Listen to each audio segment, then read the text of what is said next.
My fellow Austrians, I shall not be seeing you again, perhaps for a very long time. I would like to sing for you now a love song. I know you share this love.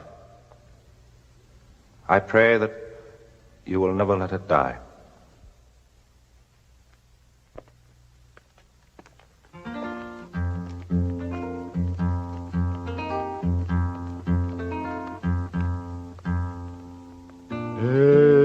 Edelweiss,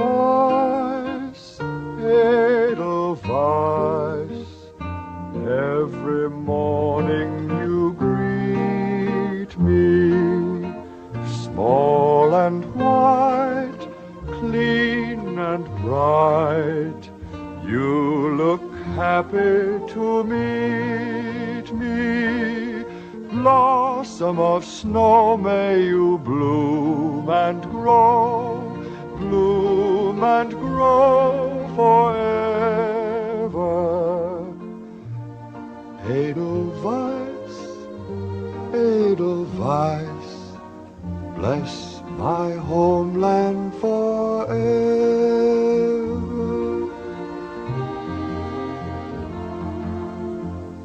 Edelweiss, Edelweiss.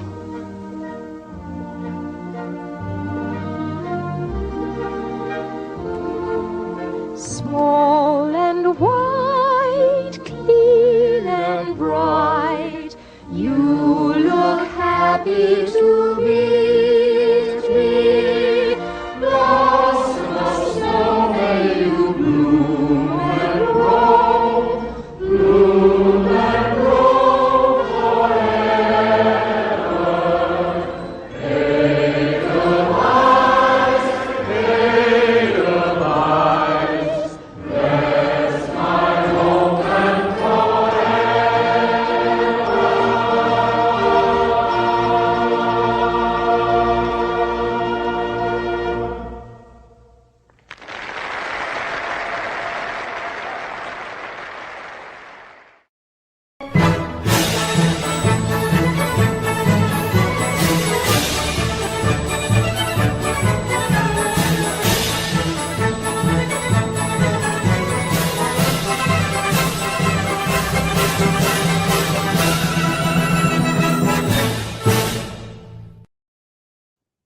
Morning, everybody. It's Julie and Lawrence.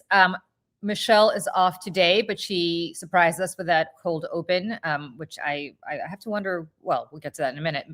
Dana is coming. She's coming with a surprise guest in a little bit, but right now you have the two of us. How are you, Lawrence?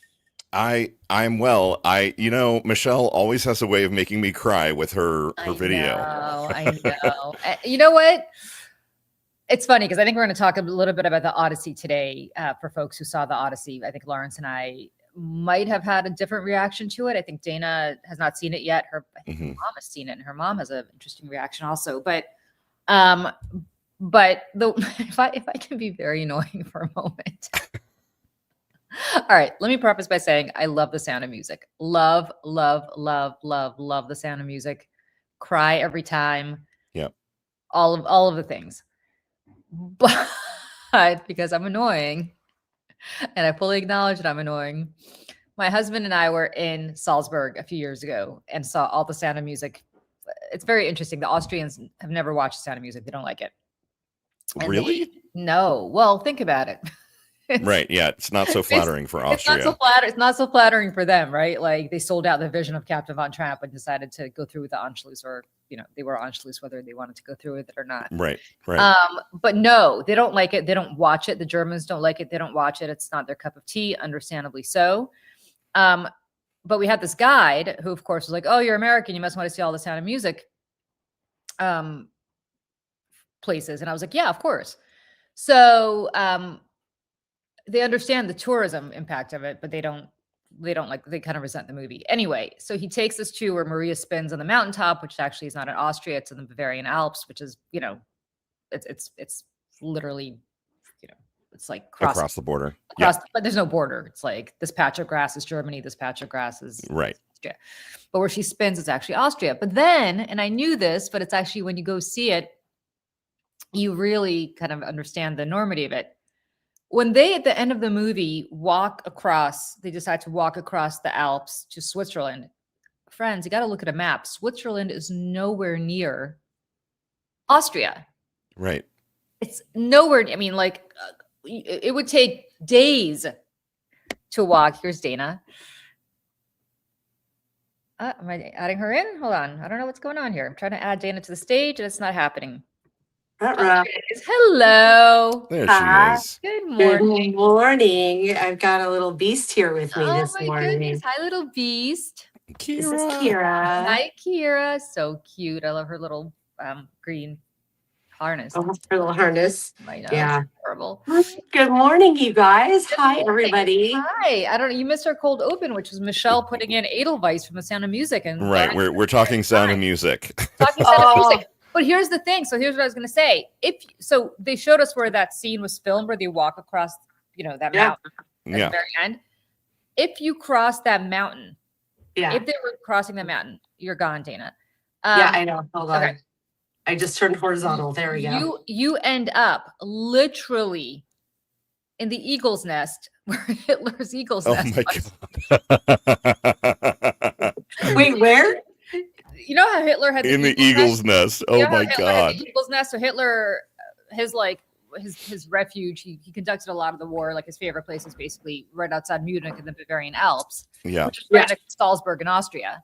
And Oh my gosh. and if you climb every mountain, ford every stream, like if you basically climb the mountain that they were climbing at the very end of The Sound of Music, Yeah. they filmed it, you Yes. literally end up at the eagle's nest. So we were standing at the eagle's nest, and the guy was Yeah. like, "That's the mountain from The Sound of Music," and we're like cracking up. We're like, "Okay, so like."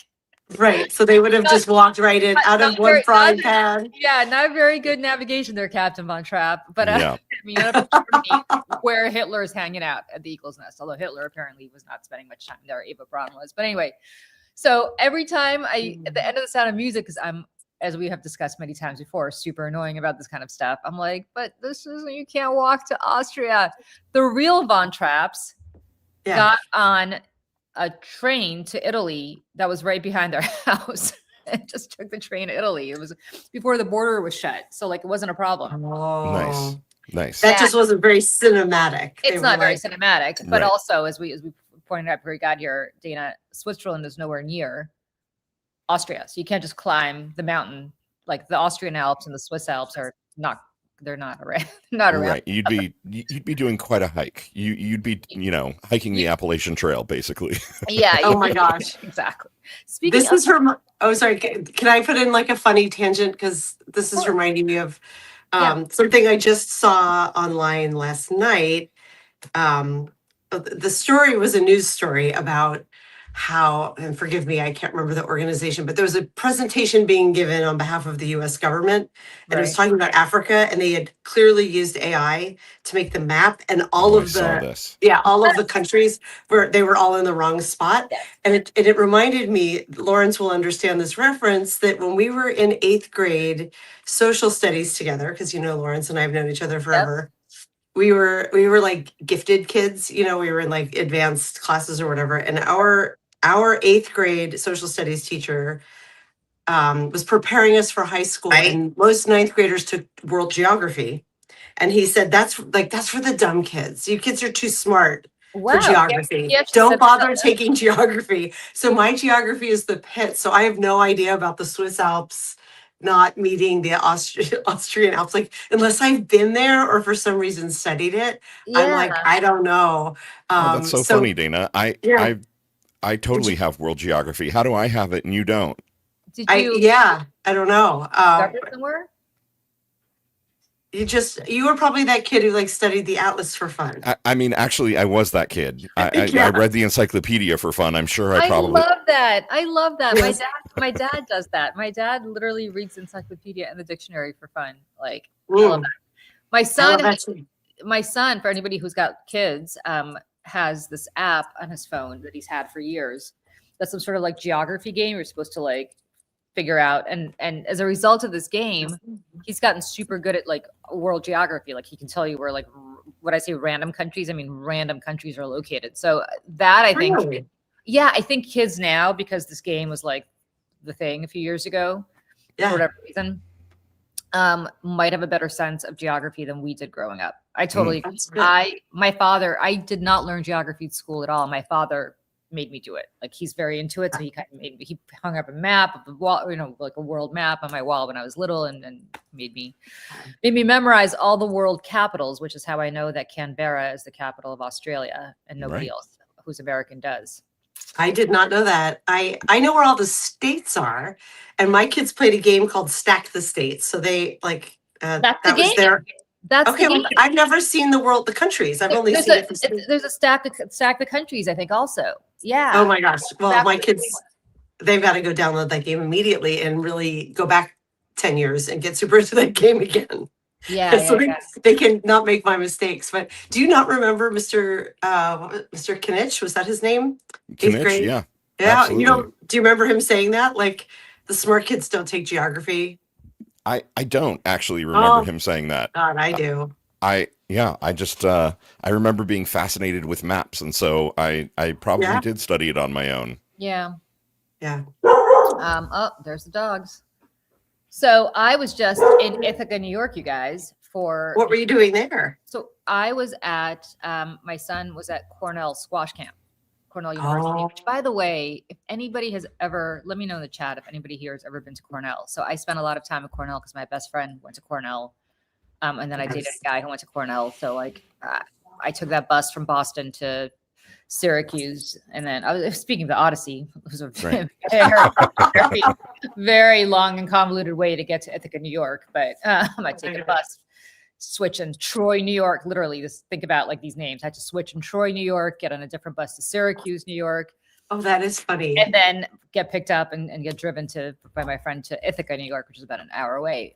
Michelle, if she were here, would know all But this. it has, yeah. Because this is like where she grew up, but went to college. But anyway, Cornell University, for anybody who's never been to, and Ithaca in general, is so beautiful that I don't even know how to describe it. Like whoever, Ezra Cornell, Really? whoever's decision it was to build an absolutely stunning campus in the middle of the most stunning natural habitat around was a genius. Like the campus is just gorgeous, but also they have, no pun intended, they have gorges, gorges, like those kinds of gorges. Yeah. And everywhere. And there's little trails over the gorges. And so it's freezing in the winter, but in the summer, it's just so stunning. And to people who are lucky enough to go to either Cornell or Ithaca College, like you are just blessed because it is just such a wonderful, beautiful place. Oh, that's amazing. Have I ever been to that part of New York? I don't think I have. My mom, who is here visiting, is here visiting me. She's from New York. So she may pop in on this live in a bit. We'll see.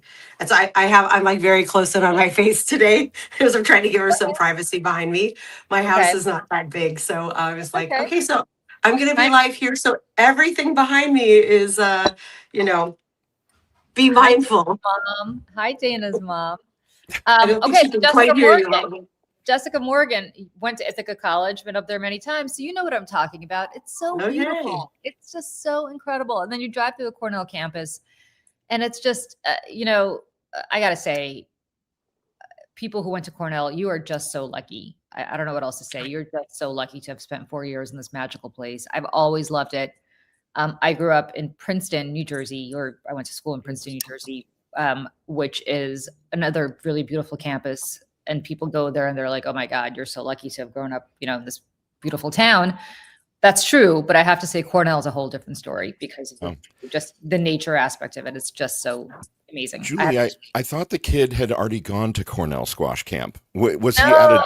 Oh, Lawrence. He's going to all the squash camps. This is the rotating campuses of summer? He went to the Princeton squash camp. He went to the Columbia squash camp. He went to the Harvard squash camp. And now he just came back from the Cornell squash camp. And I've had to go with him to, Columbia is not a big deal because we live in New York. So he just took the subway. But, and Princeton's not a big deal because my parents live there. So he just, stayed with them, but I had to go up to Boston with him. Remember, I had to do I remember the shows. Boston one. Yeah, I I had to remember Harvard. Yes, I had to stay in Cambridge, Massachusetts in a hotel room with a new puppy. And now I had to stay in an Airbnb in Ithaca, New York with a new puppy. That was not fun. But Does not sound like it. Does your son have any idea how lucky he is that you're his mom? You and know that what? You're exposing him to all of this. Thank you for saying so, because he does not. I mean, he does. I shouldn't say that. I shouldn't say that. He is not one of those kids, but he has had an upbringing that is so different from the upbringing that we really financially struggled. Obviously, we're immigrants, in addition to everything else. And he is fortunate that he gets to experience all of this. And yeah, I mean, he gets to go to really wonderful places and see colleges well before he's going to go through the application process, so that he, but also he's a very serious squash player. So he really wants to get recruited, and it's impossible. I mean, it's really tough to get recruited for squash. They only take one or two. Each college only takes one or two players a year, because the So teams you have to go do this to audition, right? No, not really. He just has to get rated. I mean, the problem is he just has to be in the top 10 in the next couple of years, and he started late, so he's nowhere near that. So the nice thing is, after all of these camps, and Dana, I'm curious if you had this with your girls, because they're older. Yeah. Like, it finally kicked in for him that he's like, this is what I'm committing to. Like, this is my thing. Right. That squashes his path into like a really good school. Not even like squashes his path into a thing. Like, he's like, I'm going to take this seriously. I'm going to train 7 days a week or 6 days a week. I'm not going to complain. Like, I understand the mission, and this is what I want. Like, and I said to him, I go, listen, your life is about to be hell, because he goes to a really tough school. High school is very tough. And I said, you have to, obviously the grades are not negotiable. So like, I don't want to hear how you don't have any free time if you play squash seriously. Like, I don't want to hear, like, I will take you to all of these squash places, but FYI, like, I don't want to hear the complaining. And I feel like you're lucking out, Julie. Like, I don't know that I had anything like that understanding when I was his age. I was like, commit to what? No, thanks. You know what I did? I was a fencer, and I was a really serious fencer. And then Really? yes, in high school, of all the weird sports, right? And then my coach left, who I loved, and got replaced by a different coach. And I hated that coach, and that was it for me. And I'm so bummed about that, because that would have been my path into like a Cornell if I'd stuck with it. But Dana, I don't think we had any idea that we needed to do shit like that when we were. I didn't either. I wish somebody had told me. I would have stuck with it. Well, I was never super sportsy, so that was never going to be the way. Yeah. And then I was really into journalism. I was editor of my high school paper. Well, there you go. I thought I wanted to be a journalist, but it wasn't like I get up at 6 or 5 a.m. to train before school sort of thing. It was like I took journalism as my elective. Yeah. And actually I spent a lot of days and weekends after school with the newspaper staff. But I still only got waitlisted at Northwestern. You know what? And then, At least you got waitlisted. I mean, that's something. I still didn't go. And then I got in for grad school, not for journalism. By then I was like, I don't have what it takes to do that. Why do you say that? Journalism? Yeah, because 18-year-old Dana didn't think she had stories to write or tell. Oh my God, Dana. So I majored in speech pathology, and I did something really practical. There were a lot of influences. Since my mom's drying her hair and she won't be able to hear me, like, I think my parents' divorce when I was in high school affected me a lot. And I was like, I need to be able to have my own job and my own money that I don't have to fight hard for and compete. That's a given. 18, 19-year-old Dana made decisions that are not decisions that now 56-year-old, as of last weekend, Dana would have made. But that's how life grows and evolves.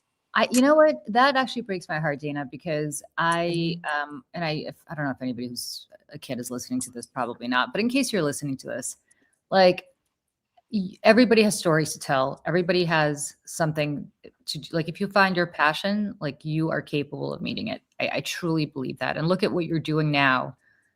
And look at it took a few more decades, but now it did. But I mean, and maybe like, I'm a big believer, and this sounds very Pollyannish, but I really believe everything kind of happens for the best. And what's meant to be happens. So maybe at the age of 50 something, you had stories to tell that you were not. I did not have stories like this to tell when I was younger. So you can't. I desperately wanted to be an architect and was told by the college counselor, like, oh, no, that's not realistic. You can't do that. You don't have the math for it. Do something else. You know what? I don't think these college counselors or these teachers in school understand. Like, they throw out these comments. They don't understand the impact that they have on teenage minds. I mean, it really changed the course of my life. Like I was like, oh, well, then I kind of don't know what I want to do. Yeah. And that's awful. I wanted to be a writer. Like, all I wanted to do was be like an author, like a fiction writer. Mm-hmm. And I wrote, all I did was write in school, like write. I wrote a book when I was in 5th grade that was 212 pages, which my parents still have somewhere. But all I did was write. And then my father said to me, "Oh, you can't be."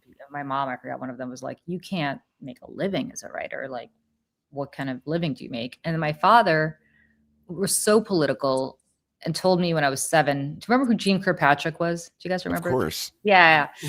My father, so for people who don't know, Jean Kirkpatrick was Ronald Reagan's ambassador to the United Nations. And my father said, "You need to grow up and be Jean Kirkpatrick."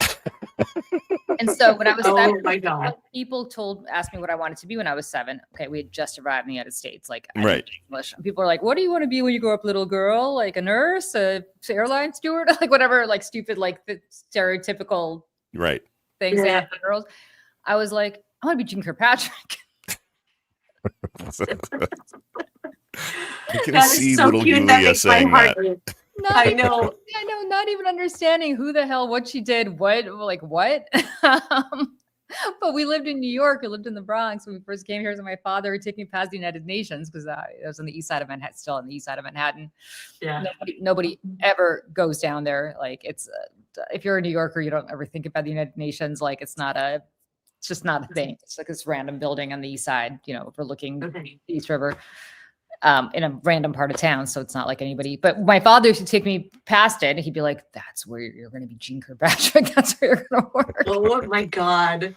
So I Julie, are you an only child, Julie? I could you think? Yes, I am an only child. Absolutely. You were clearly either an only or an eldest. No, I'm definitely an only child. I am an only child. So, like, I majored in international relations, and then I switched to poli-sci, and my father's heart was broken when I switched to poli-sci because he's like, no, domestic politics, that's like beneath you. You gotta be Jean Kirkpatrick. This was like 20 years later. I was like, oh my God. So I feel like I didn't have a choice as to like what I was going to do. I feel like my path was kind of set for me by my dad very early on. Yeah. Wow. Career has been winding. So that's okay. And I think that's a lot of the Gen X experience. I mean, Lawrence and I talk about this a lot on the Daily Whatever show of like, when you think about the just the technology growth since we were deciding our careers, like I'm realizing that what I wanted to be when I grew up didn't actually exist for decades, right? Like I didn't want to be a print journalist. What did you want to be? I didn't know, but I think I wanted to be a writer, podcaster, thought leader, influencer. Which wasn't a viable thing until about now. Those were not things. And so I was a speech pathologist for a few years, and then I was like, my God, I'm bored. I'm tapped out intellectually, like professionally, financially, like there was nowhere to grow. It was just, that was it. And I was working with end of life, like stroke patients, people with dementia. And it's just, I'm really glad I did it for a few years because I'm like, if you ever have to go to the hospital, like I'm the friend you want to take because I'm all like, moving the bed around and going to get the ice chips, like going to the nurse's station and being like, we're going to need these things, like I'm very comfortable in hospitals, but you're and comfortable around end of life cognitive decline. Like, I mean, like I look at my dad and I can see a lot of what's going on because I studied all that. So, and, practiced the field for 5 years, but very glad I left it behind.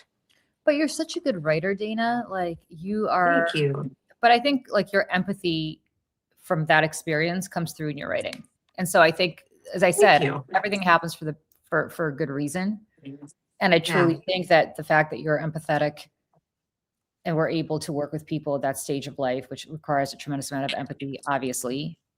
It's like Ellie Leonard, right? Like I think Ellie Leonard, what is so wonderful about Ellie, who I'm talking about behind her back right now, but in a very nice way. Yes, But let us count the in a ways. positive way, so it's allowed. But what I think is Yes. wonderful about Ellie Leonard, and I have no idea what her background is that led her to this point. I mean, I know what she did for a living, but I don't know what life experiences led her to this point, other than to say, when she writes about the Epstein stuff, there is a level of humanity and empathy that comes through in her writing that doesn't come through in the writing of a lot of other people who are very laser focused on Epstein, right? For them, it's a journalistic enterprise almost. And I think for her, it's that too, but I think for her, it's also a humanitarian enterprise. And that only, 100%. and I say that as somebody who has truly no idea what life experience got her to the point where she's able to have that come across, but it somehow does come across, and whatever her life experience was that got her to this place, like the same as yours, Dana, where when you write about stuff, your humanitarian kind of,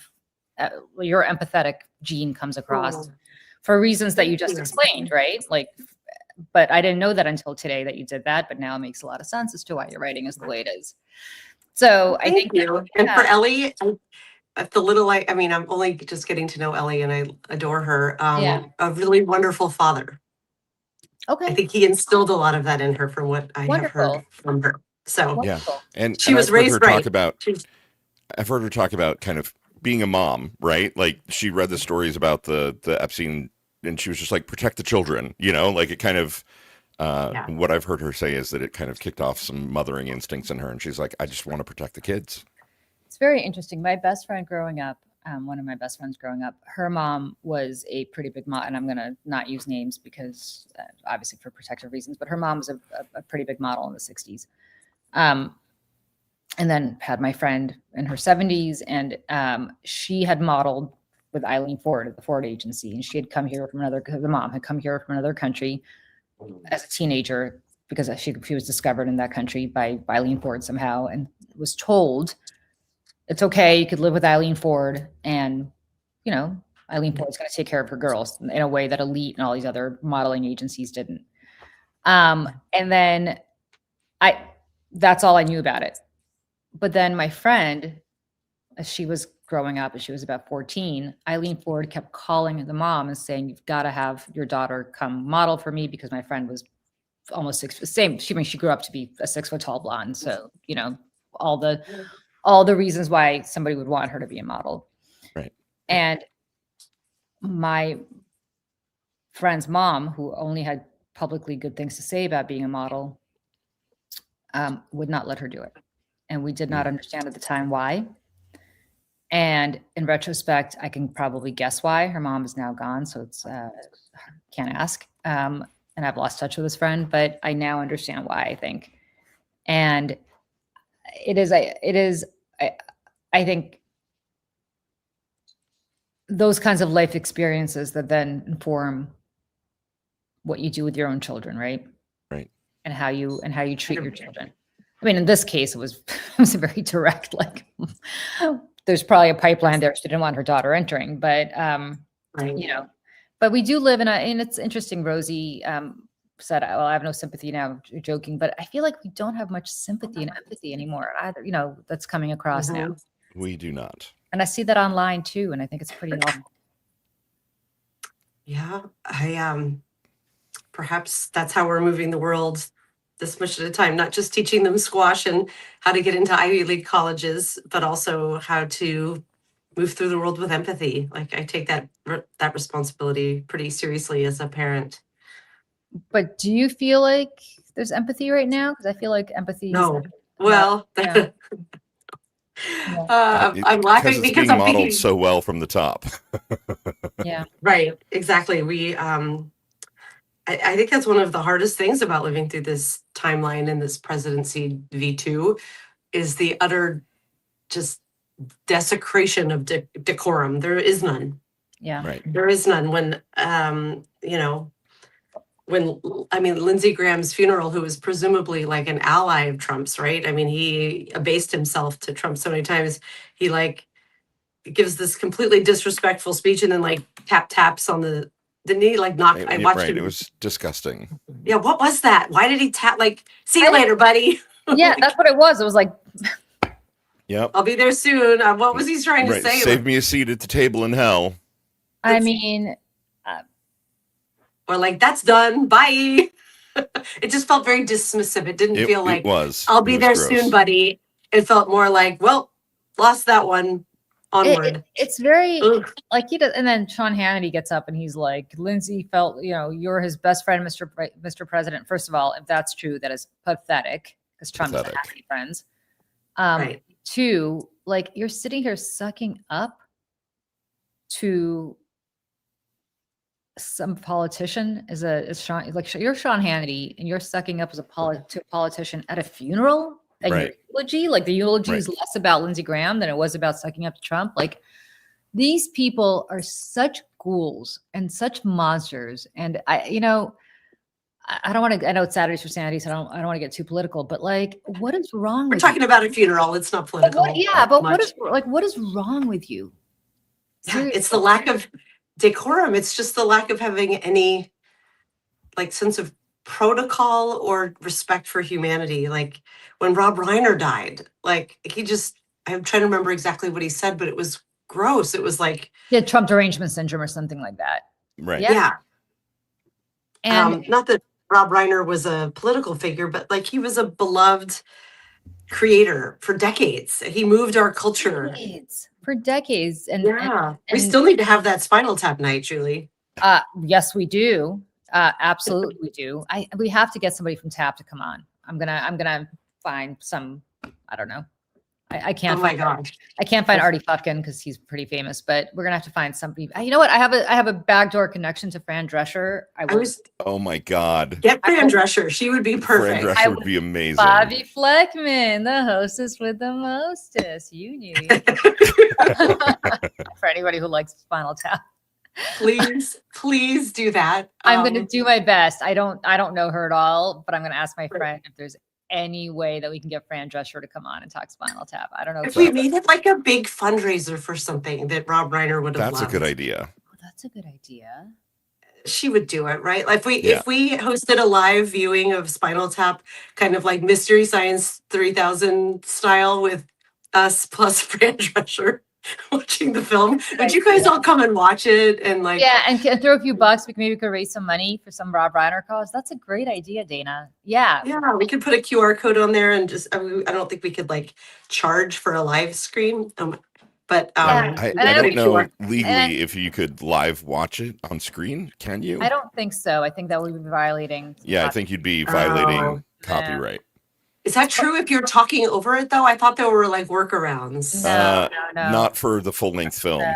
It's like if you did a clip, if you did like a 10-second clip and contextualized it, but if you do the whole movie, it doesn't. No. Hey, hi. You don't like my Bobby Fleckman, the hostess with the mostest. You bought Michelle. You don't think I did a good enough job? Well, Michelle's impression of mother-in-law actually sounds very much like Bobby Fleckman. Yes, that's true. It does. She does. She's got that accent down. Plus, she's our theater kid, so we all miss her today. Yeah. We're doing the best we can. Michelle, next week. Go ahead. Yeah. Can I'm curious. So I've just started reading this book, and I know it's Saturdays for Sanity. We're supposed to be up and peppy. Okay. But has anyone else started reading I Eat the Stars by Sarah Wilson, who is a writer on Substack? So this book, despite the title, the very poetic title, which comes from a poem, she's writing about essentially that collapse is inevitable, right? That we've missed our greenhouse targets, that we are living at the end of civilization. And oh my God, Lawrence, this is Saturdays for Sanity. I'm about to slip my wrist, but keep going. I found the book. It looks beautiful. I've just started reading it. I'm like a couple chapters in, and it is liberating, right? To have somebody else basically be like, you guys, we all see it. Like everything is collapsing. Talking about the lack of decorum and the lack of empathy is what got me here, right? So this is only a tangent a little bit, but it is. I've just started reading it, but it's very liberating to kind of have other people directly say, "Yeah, we missed the Paris targets, right? Like we blew past 1.5 degrees Celsius.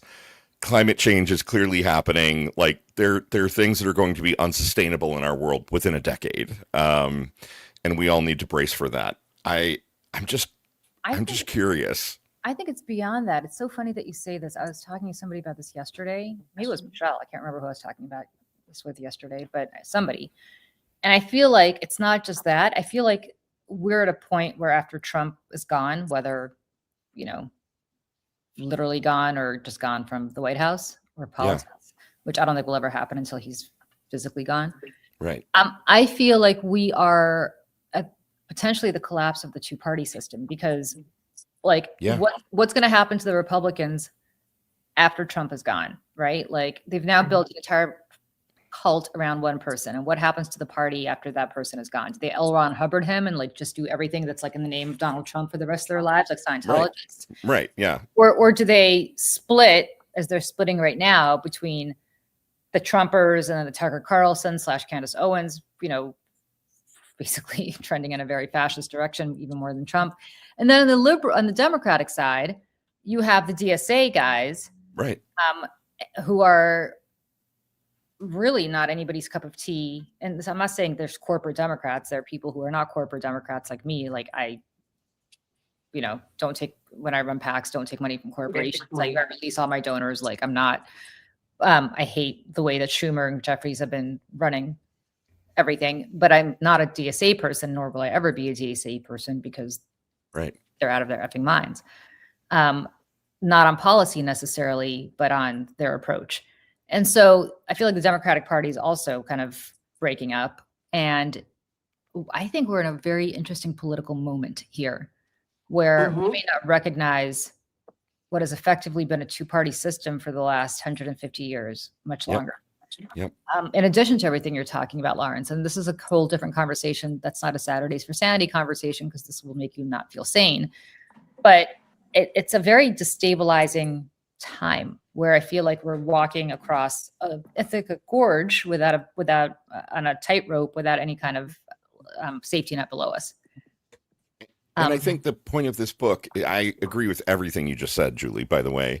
But I think the point of this book is just to recognize that we're all feeling this way, right? Mm-hmm. Like we are all feeling like life has accelerated to the point where it is unmanageable. And there are multiple things coming at us every day that feel like, sort of end-timey, end stage capitalism can't survive much longer. Like we all know that we're balanced on the edge of an AI bubble, right? We can all feel it. Like, and yet the market continues to do things that are illogical. And because of the AI bubble, because of that.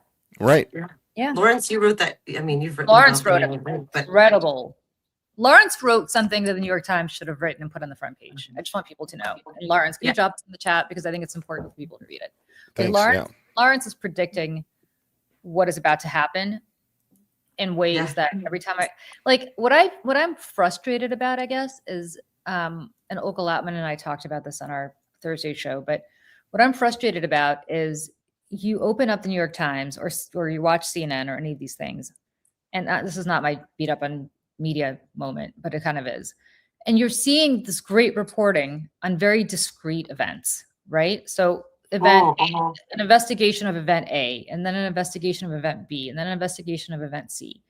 But nobody's tying it all together at the Times or at CNN or MS Now or anywhere else in the way that they should, right? And I feel like, Lawrence, you took, I mean, obviously you're not doing your own, you did do your own reporting here, but you're not like doing your own investigative 20-team reporting. Right. Yeah. No, it's not me calling and But what you did was even more critical in some ways, which is that you connected it all together to make people understand why this is significant. And I think that is missing tremendously from journalism because they're trying to be so impartial that they don't want to bring context to anything. Right. And context is so important. That's what I try to do. You know, when I write for Salty, Dana, I know that's what you try to do when you write. Absolutely. Putting context around your life and Yeah. everything that's happening.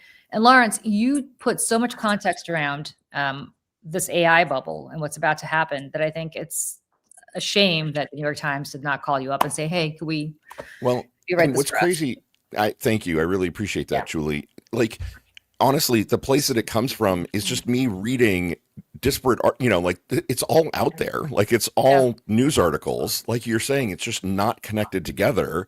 Yeah. And I read it and I'm kind of like, how is nobody connecting these dots and saying, this is the picture that's being painted. This is the inevitable outcome of this, just like during the Enron debacle, the AI companies and the chip makers and Microsoft and Meta and the big 7 tech companies, they're just trading like the same $500 billion back and forth and saying, oh, I'm giving you this as AI credits, and great, I'm going to give you this $500 billion as discounts on chips to put in your data center. And like everyone's reporting the same $500 billion like 7 different times because it gets traded in a big circle. That's what caused the Enron collapse, people. Wow. And it's so Lawrence, funny. you're an Okay, incredible good. dot. You're an incredible dot connector, and Yep. the dot connectors all live on Substack. Right. Yep. We all ended up here because Yeah. this is where long form writing can actually thrive. Well, and it's so interesting. First of all, I am going to Las Vegas this coming week, Lawrence, to go to a massive AI conference where I'm speaking. Oh, wow. Oh, right. Yeah. It is 114 degrees in Vegas this week. Oh, God bless you. Pray for me. I mean, I don't even know what. I don't even pray, but I'll pray for you. That is. I don't pray because I don't pray. Like 114 degrees. I don't know that I've ever. That's not true. I've been to the Sahara, but it's really. Right. But it's a dry heat. It's a dry heat. Actually, you know what? It's a dry heat, so which is better than I might take 114 dry heat over what you have in the Northeast or Florida, which is. Oh yeah, the not- humidity not for even sure. humidity.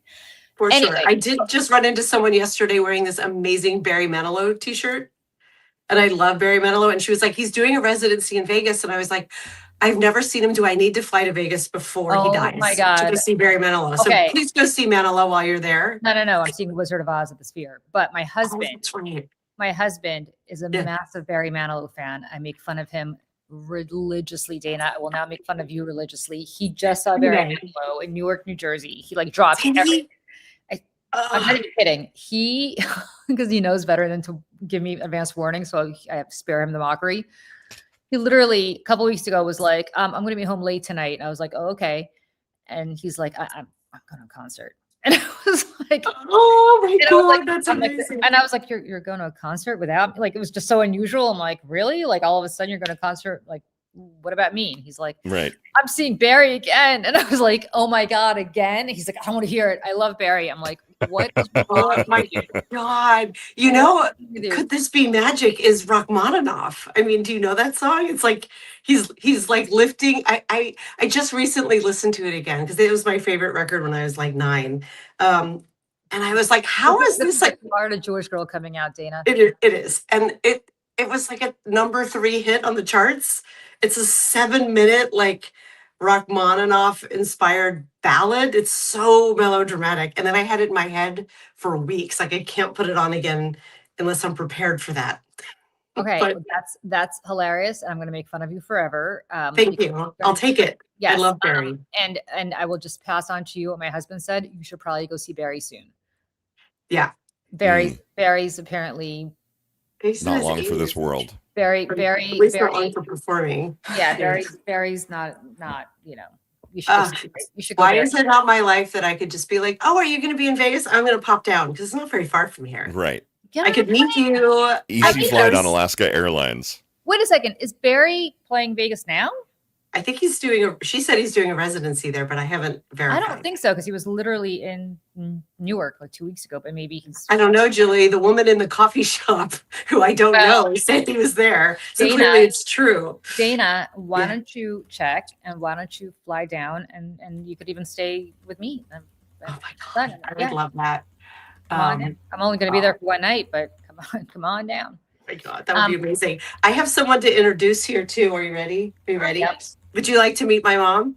We would love to meet your mom. Yeah, come on a little closer because this is we're in kind of tight here. But actually, hold on. We're gonna do this. Adjust. We're gonna put that up here. Does that give us a little? Yeah. Yes, you got a glimpse of your mom, but you gotta get the And camera we're- on you. This is There she counterintuitive. is. I gotta see her hair. I recognize Fran's haircut Hi, anywhere. Fran. Hello, Fran. Hello. Which way do I have to go? There we go. Lean in a little bit like this. This is my mom, Fran. Hi, Lawrence, Fran. hello. Hi, You Fran. guys have the same smile. Yeah, we do. Probably has.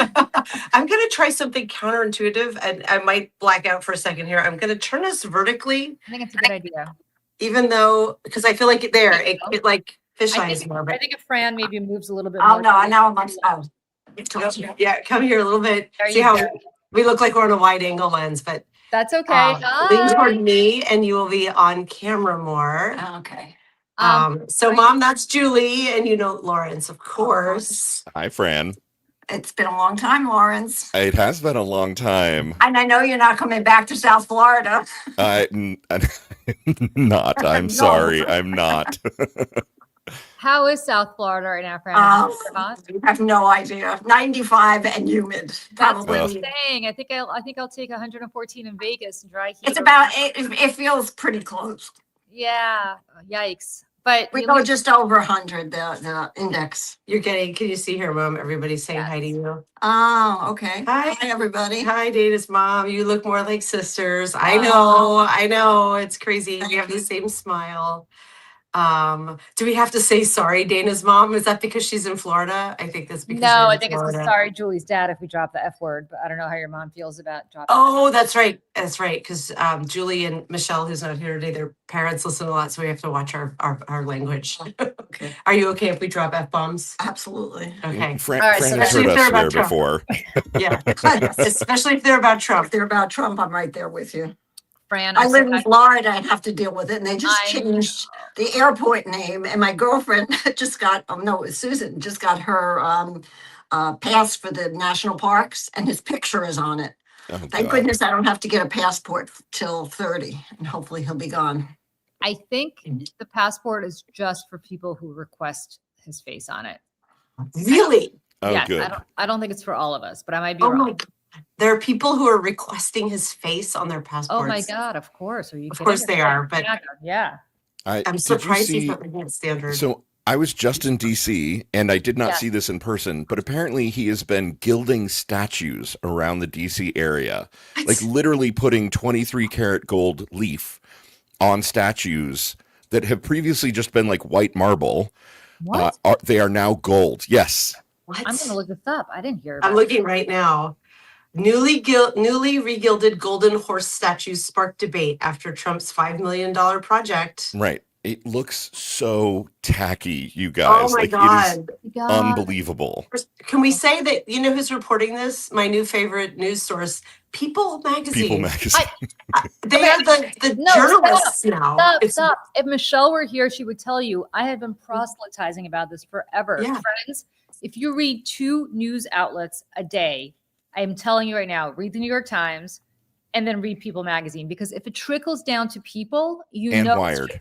you know, And Wired. I was just Wired. gonna say. Wired. But if it trickles down to people, you know that it's actually trickling down to real, like people who are not terminally online. Like if People Yes. Magazine is writing about it, that means it's become something that people in America really are focused on. I know, but they're not taking the knee. Like they're not obeying in Oh. advance. People Magazine is like critical, and that's wild because they're like celebrities in the dentist office usually in my mind. So this is so this here, I'll put the link in the chat, but there's this giant golden horse with people. Ooh, what is the statue here? It is terrible looking and very shiny.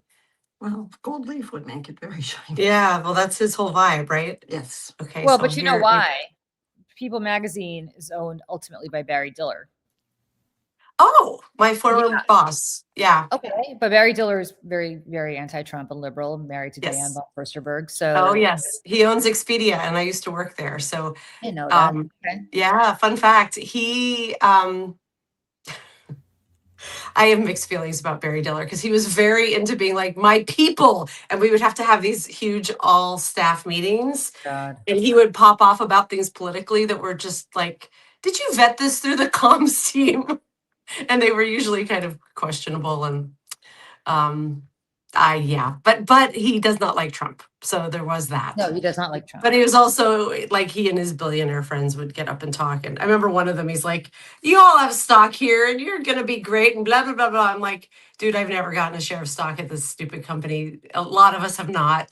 I'm not rich. I am definitely making undervalued. But you know what, market Dana? value. Yeah. They don't know that because I worked with a lot of Oh yeah. in my nonprofit world, like Uh-huh. we had a conversation with the CEO of a major, and again, I don't want to give away the name, Yeah. but a major Wall Street bank, like Okay. major Wall Street bank, about forced arbitration, which is something that my nonprofit fights very hard Yes. against. And we were like, yeah, you know, you guys probably should get rid of forced arbitration. And he goes, we don't use forced arbitration here. And his right-hand person, God. his chief of staff, turned to him and she goes, yeah, we do. And he's like, wait. He's like, and he wasn't trying to lie to us. He legitimately had no clue. Like, really? So I think these guys, it doesn't like, I don't think it rises to their level. I think he truly thought that you had stock, Dana. Yeah. Of course. Yeah. For sure. It's just like, what, your boats and your second and third homes are going to be fine. Right. Right. Why Hey, are Julie, people I not don't know if you traveling can- right now? I don't know if you can access it or see it, but I just uploaded an image of the statue, the gold leaf statue. I think you can share it on the. Oh, you put it in the StreamYard? Where did you put it? So like if you look at like my face and Dana's face down at the bottom, there should be a picture right next to it. Getty Images. Oh that yeah, you and can add to the stage. potentially share. I don't. Oh yes. Oh my That's god. exquisite. A bronze statue has been gilded, so now it looks like that.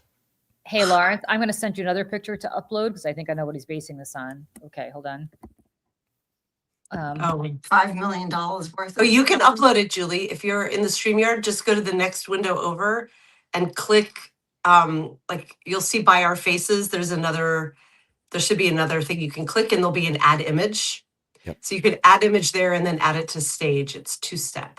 You know what? I have no clue how to do this. Hold on. What do I do? Where do I go? Media assets? No, actually, in the bottom bar next to like where you mute your microphone and the video camera, there's a little plus. Yep. If you click plus and then image file. I see. Okay. Live tech support. I love that. We need to go make sure she's awake. Hold on one second. I have no idea. Hold on. I'm going to mute for 1 second. We're back. I don't know, Lawrence. Can I just text this? Yeah, to you? or send it to me and I can All add right. it. Because I think I know. Okay. I think I know what he's basing this on. Because this is. Oh, okay. I can't wait to see this. Exciting thing too. My younger daughter is getting her learner's permit. Are you today. scared? Ooh. Are you nervous? Not nervous, but I am like, oh my gosh, I can't believe I'm doing this again. That's the thing about having two who are 2 years apart. There is the sense of like, I just got over it once. are you leaving now, sweetie? Okay, good luck. I mean, you don't need luck really, but see you soon. Love you. Yeah, her dad's taking her to. I was like, getting an appointment here is crazy. I haven't. What do we? This is this GC one. Did you Yeah, get it? I got it. Yeah. Yeah, this sobbing face too. It's very dramatic, and the gold's What's just. in his arm? I don't know. Is he holding a woman or a baby? Or Yeah, something? I think there's a person that he's holding. No. What statue is that? What is it supposed to be of? Do we know? I don't here, let me see if I can go back to the source. I'll be right back while you guys do that. Okay. Here, I'll send you the source, Lawrence, and you can hold on. Okay. I'll send it to you right Yes. Thank you for all the compliments in the chat for my mom and for me, mostly for my mom. I know she looks very young. It's weird, isn't it? The older I get, the more it's weird. No. All right. Good genes So on the one side. statue is near the Lincoln Memorial. It is sits on the east side of the Arlington National Bridge leading to the Lincoln Memorial. The sculptor is Leo Friedlander, and it's called Arts of War. Oh, of course he likes it. Yeah.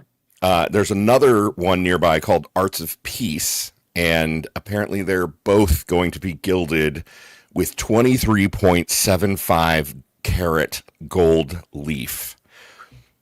And it costs 5.1 million each. Because this is the right thing to be focusing on. 5.1 million. 10.2 million for the two. Yeah. Well, wait, is it 5.1 million each or for both? That's what he said each. But you said each? Yeah, the article that I read said each, but that could be wrong. It could be, but we'll take it as correct. Just it's again Trump's razor. Whatever is the most corrupt, the most expensive, and the most idiotic is true. Yeah, yeah. I was just looking at how much. So 187 billion was cut from. Oh wait, no, I don't mean then. I mean like SNAP funding. I'm just trying to compare it to how much money got pulled out of SNAP funding. That like 10.1 or 10.2 million. I'm thinking could feed a lot of hungry people. Yeah. Right. But let's have gilded statues. Sorry, Julie. Was Lawrence able to pull up the thing that I think this is based on? So I have got it now. It's a multi-step process. Okay. Because this all goes back to where I think his inspiration for all this comes from. Well, let's see. Okay, Yes. hang on. I'm uploading now. And by the way, they also gutted Head Start yesterday, just so people know. Oh, really? Right. Which has been a program since the Johnson administration. Okay, Julie, it's in there as well. It's listed as image IMG _1413. Okay. This, my friends, is called the Bronze Horseman, Vladimir Sadnik in Russian. It is probably the most famous statue in St. Petersburg, Russia. It is of Peter the Great conquering Sweden to be able to build St. Petersburg on the conquered land, which is what St. Petersburg is based on, Finland/Sweden. Finland didn't exist back then. It is a very, very, very famous statue, also gilded, called the Bronze Horseman. And I am positive that Donald Trump, who bases his entire aesthetic on Russian gilded bullshit, right? Because nobody is into that stuff more than he does. He could put an onion dome on top of the White House. He probably would. That's where he gets it. And that's a total ripoff of the Bronze Horseman. And you have to understand his complete obsession with all things Russia and with all things Russian aesthetic, including the fact that every single statue is gilded like that, to appreciate where he's coming from. He is a disgusting human being. He doesn't understand anything that's kind of not tacky. Right. And the Bronze Horseman has been around for hundreds of years, but not that. And it's because if you've ever been to DC, they have a ton of statues like this, but they're all white marble, right? Something like that, and or bronze, or bronze, and that's not. I mean, the part I gotta say, and again, I will vote for the first candidate who says that on day one at 12:01 p.m., January 20th, they are going to demolish the East Wing. I don't care how much money was spent building it. Yep. They're going to demolish the Arc de Trump. They're going to ungild the shit out of that statue and every other statue and return Washington, D.C. to what it always was. And like that will be a symbol. And people are going to complain. They're going to say you're wasting money doing this. And how could you? And I don't care. I don't care. I'm 100% with you, Julie. Yep. It's a symbol and it's a symbolic detonation of all that has come before with this horrible human being. Right. He wants to leave his mark on the world so badly that he is willing to go to these extraordinary lengths and spend all this money. And I want him to live long enough to be out of office and to see us literally tear down everything that he has built because we hate him so fucking much. I want him to see it. I'd be okay if he's not here to see it. That's true. I mean, I'd be okay if he was dead, but I mean, all right, Julie, my inner Michelle wants me to tell you to click the other view on this so that all of our faces are bigger. Right underneath the screen that has all three of us. I think one thing over is the view that gets all three of us full size. And I'm gonna, while you're doing that, the Cynthia Rice in the chat has said, I want the rose garden back. I will vote for the person who's like, the first thing I'm doing is hiring extraordinary gardeners with expertise in roses, and we're rebuilding the rose garden. Yeah. Yes. That was Yeah. the first, I think that was like the first thing he took down. It was. And isn't it It like was. Mar-a-Lago patio furniture now? Like, Mar-a-Lago, yeah. yeah, I want the Rose Garden back. I mean, I haven't been to DC since I think, how old were we? Like 10? I don't really remember it. Though Dana, I might, were you on the 10th grade field trip? Or sorry, the 5th grade field trip to DC when we were 10 was I? from Westchester? Yeah, I don't remember, but I feel like I went to DC around that time, and I don't, like, in my mind I was in DC, but I don't remember if I was with my family or with I school. think it was with school. Okay, Mom says she thinks it was with school. Okay. I have very little memory of it. I might be about to go back. Oh, work. well, until last weekend, that had been the last time that I was in DC as a tourist. Okay, and how is it? Oh, hi, Oh. Julie. I'm trying to. It's right at the beginning. It's one of the like second or third ones in, I think. This is all I can do. Okay. Okay, so sorry. All right. Never mind. I wonder if I need to turn and be, because I can see I have the black on either side. Oh, Right. maybe. That would fix you, but it wouldn't fix the other. Yeah. That's we- okay. We need Michelle for this. I'm totally incompetent when it comes to stuff. So you guys were on the 10th grade field trip to DC? It was a 5th grade fifth field grade. trip when we were 10. Yeah. Oh, okay. Is that the last time you went to DC, Dana? Yes. Yeah, it was the last time Wow. I'd been in DC once for business. But like as a tourist, actually like being in DC, 5th grade was the last time I was there. Okay, friends. Here's the thing. This breaks my heart in every way because I used to live in DC a long time ago, so it's changed a lot. So I'm not the person to give you the tour. But I feel like you guys should go to DC and get somebody who lives there to give you the tour. I can do it, but again, it's been a long time since I lived there. And then I think you need to get on the good old 95 and come on up to New York City. Absolutely. Well, so I will tell you, I was there with Dana and I have a friend, Heather, who loves DC. She lives in Philly, but she absolutely loves DC. I was there with her. Okay. I'm sure it's not quite as good as being there with you, Julie, but Heather is a great tour guide. We went to Little Pearl for dinner. I don't know if you, oh my, holy Christmas. What an amazing, amazing meal. Really? Where was it? It's Eastern Market. Yeah, see, that's Navy Yards. Eastern Market and Navy Yard. When I lived there, Yeah. Navy Yard was like a no-go zone practically. Now, well, it wasn't literally a Navy installation, but Eastern Market and Navy Yard have become these incredible places that, like, I know. Again, I'm not the right person. I left DC shortly after 9/11, so that's how long it's been, 25 years. Yeah.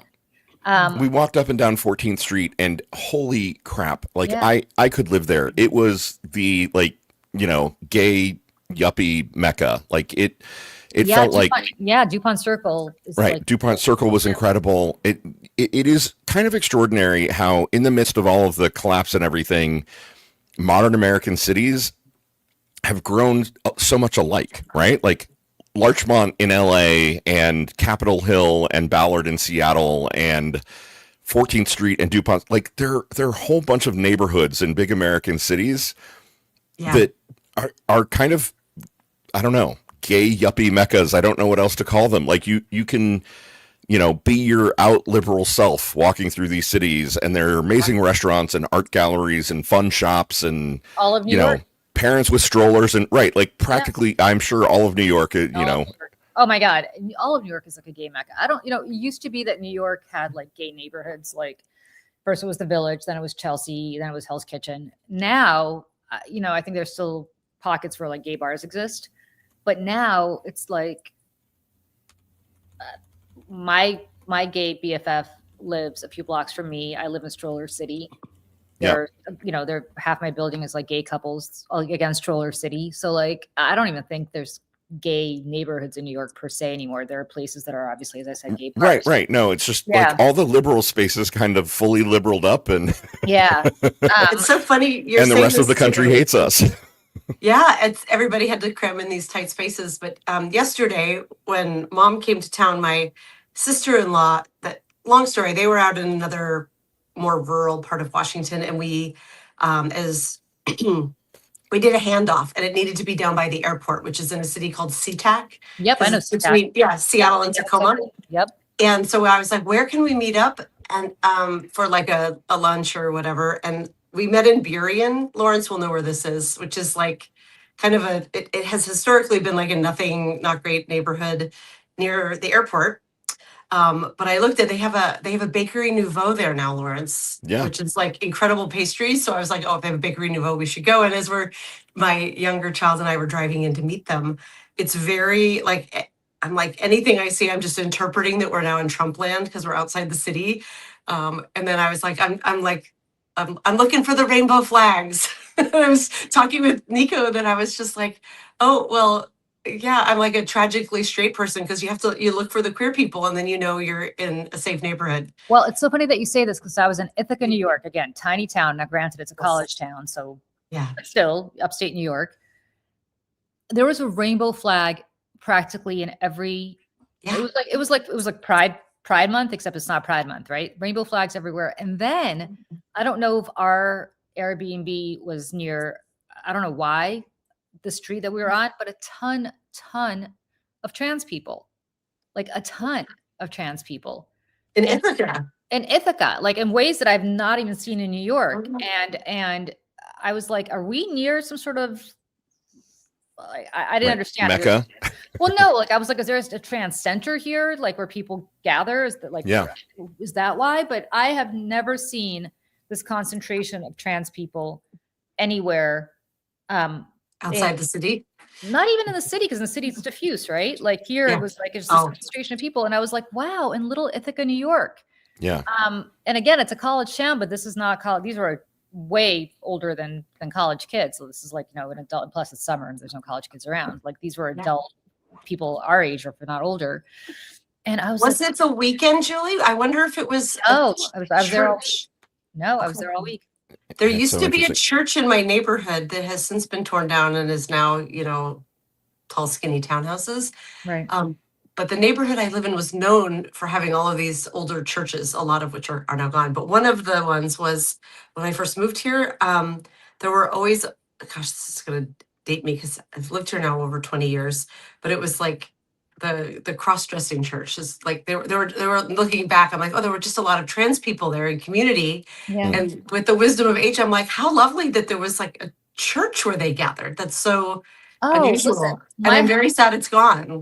My husband goes to a church. He's Catholic, right? My husband goes to a church where my gay BFF also goes, who's also very Catholic. And my gay BFF calls it Our Lady of Hey Girl Hey, because he says he gets more dates at Saturday Mass. I love that. At this church than any gay bar. But anyway, so I go with my husband on Sunday mornings once in a while, or Sunday afternoons once in a while, a 5:00 Mass.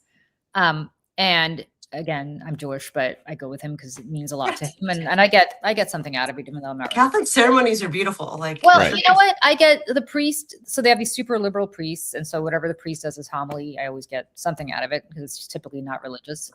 And then again, at the last time I was with him at the end, and this is a major church in New York, like a major church in New York.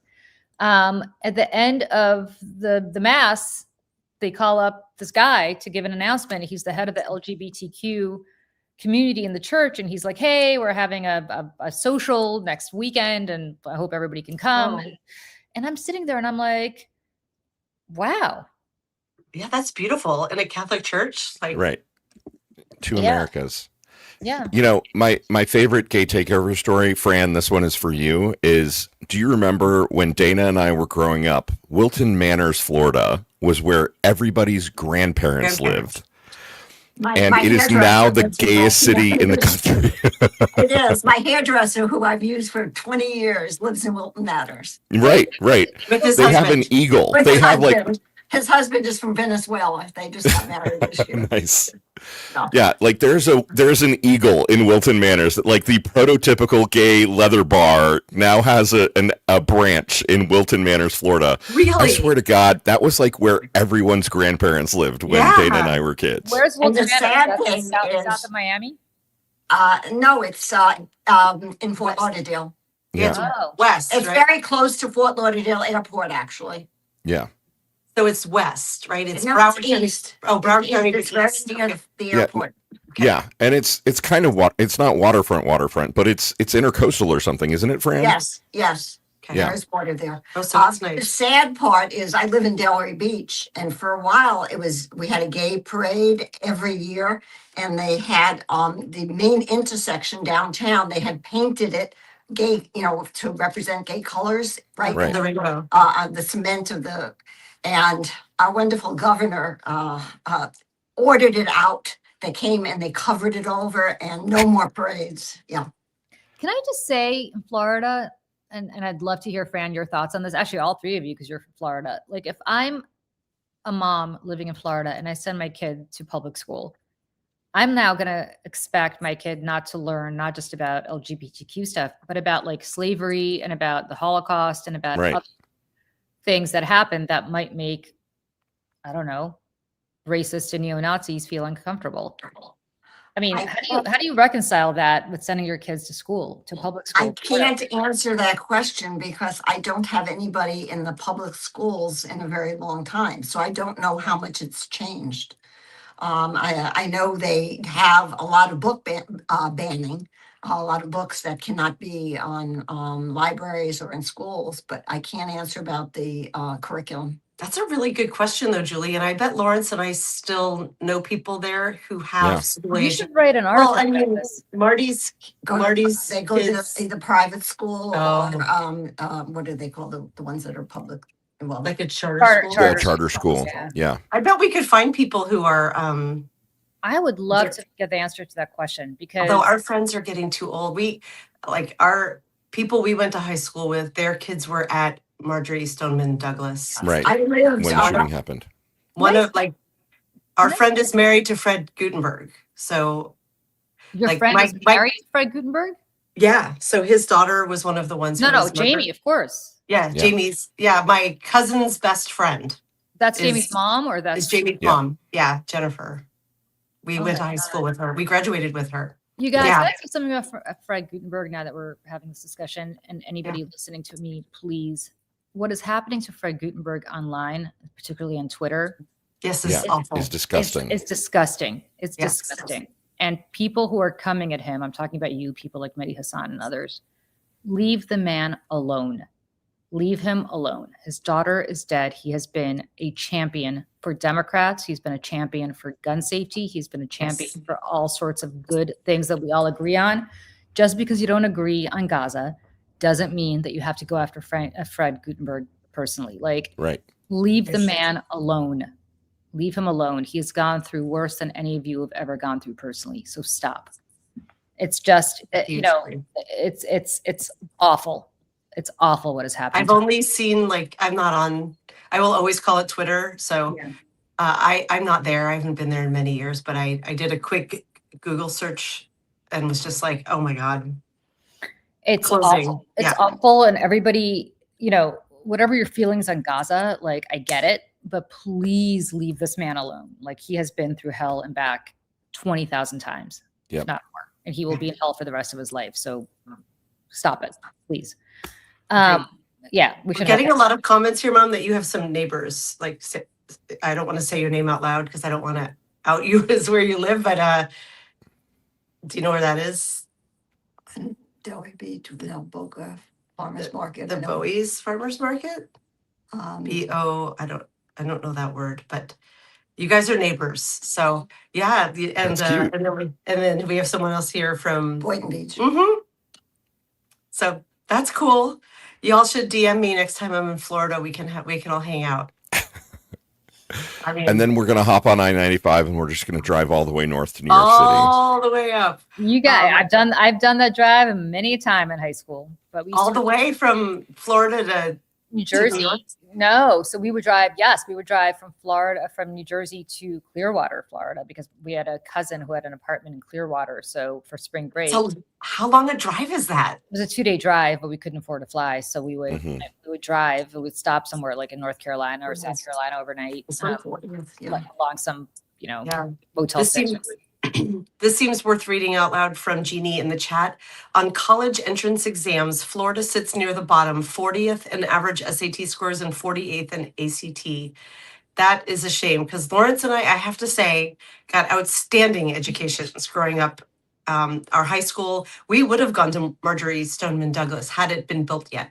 Like Right. that's where we grew up. So Okay. we Here's went to the high school that next door, but it was built like 5 years after we graduated, and then we went to Not even 5, like It was, just a it was couple. built the year Craig graduated because they didn't switch 92. him because they didn't have Right. accreditation yet. So yeah, Yep. 3 or 4 years we would have gone there, and then we went to University of Florida, another public school. We got like really good educations. So, But that's before Thanks. the Moms for Liberty came for you guys, Yep. and that's before DeSantis came for you. And I'm glad Yeah. to hear that Brandy said that she lives in North Florida. My son goes to public school. He learned about the Holocaust in a civics class. He's in middle school. That's great because my son was reading Maus, M-A-U-S, remember that Yep. comic book about Of course. very famous comic book about the Holocaust, and that was banned in some towns in Florida because it made people uncomfortable. And I'm like, who does it make uncomfortable? The Nazis? Like, who are you? Right. Who are you trying not to offend? Like Hitler? I don't understand. But Yeah. who are you trying not to offend? Hitler?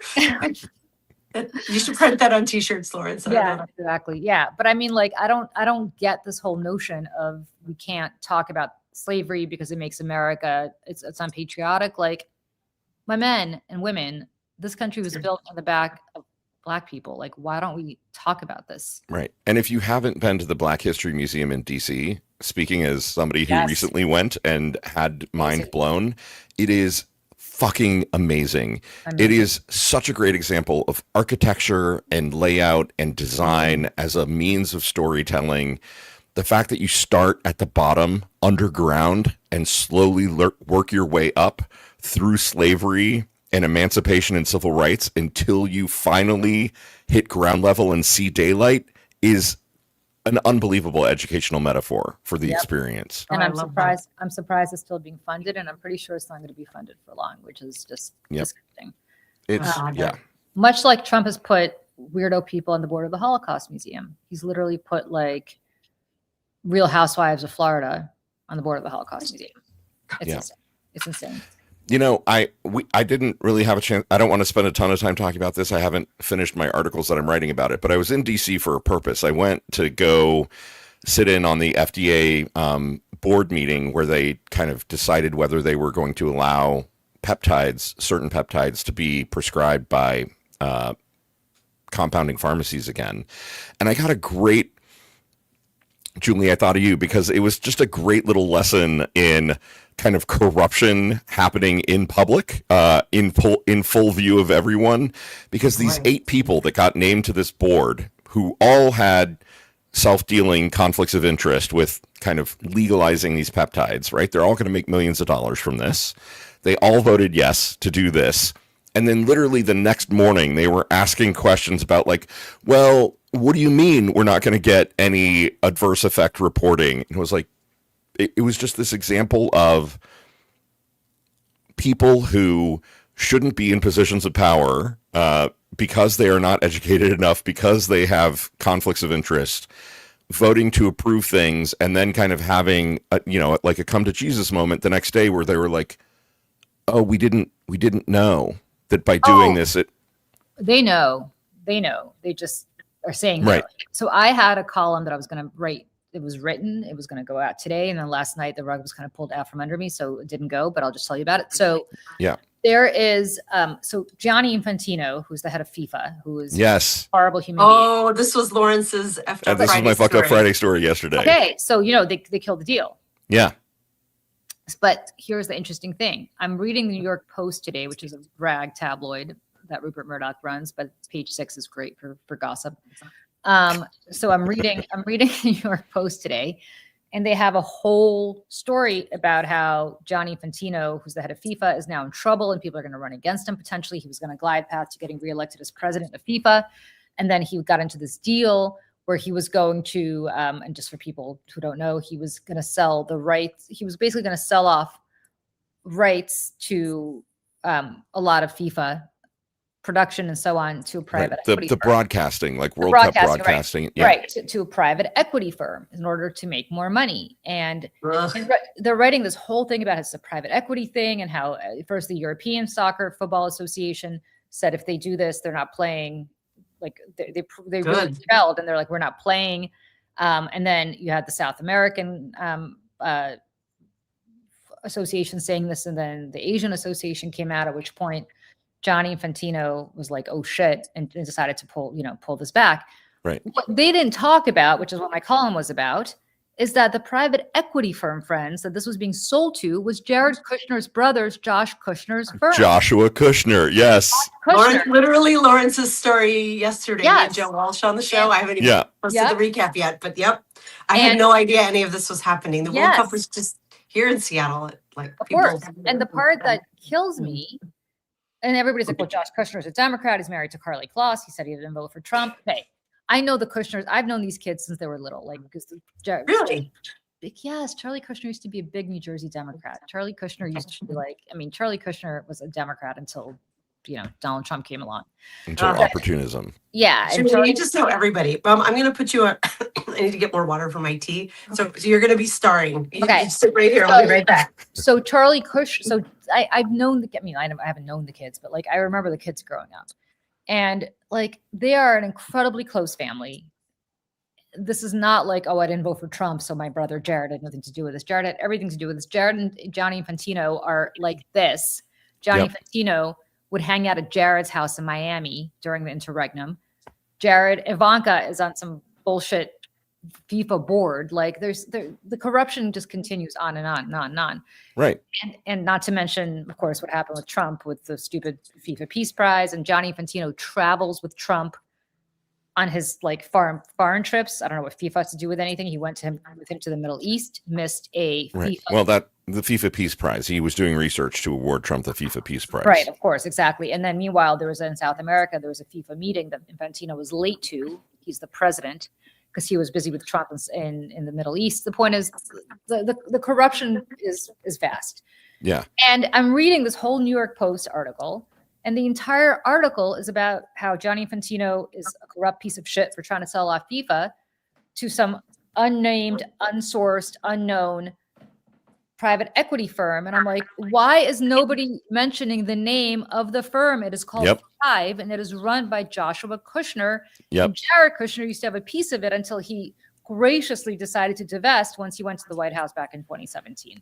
Yeah, Julie, this was my joke yesterday. It's like, we've reached a level of corruption where like if it was the Brady Bunch and it was, Jan and Greg and everyone had billions and billions, like we've got to the point where cousin Oliver is getting his billions of dollars, right? Like, where every side character, Alice right? is like, Alice and Sam are going to get their $1 billion cut in. Like, everyone, Sam the Butcher, right? Like, literally everybody is getting cut in at this point, right in front of our faces. What's that? Even George Glass, who doesn't really exist. Remember George Glass? Yes, I do. That name is like, oh my God, he was Jan's boyfriend. imaginary boyfriend. Yeah, my boyfriend George Glass. That is such a deep cut, Julie. Yeah, well done. I can deep cut the Brady Bunch all day long, friends. Oh my God, wait, back me up here, because I you know when you're about to say something and it's like a deep childhood memory, and you're like, am I making this up? Cousin Larry was on the Brady Bunch, wasn't he?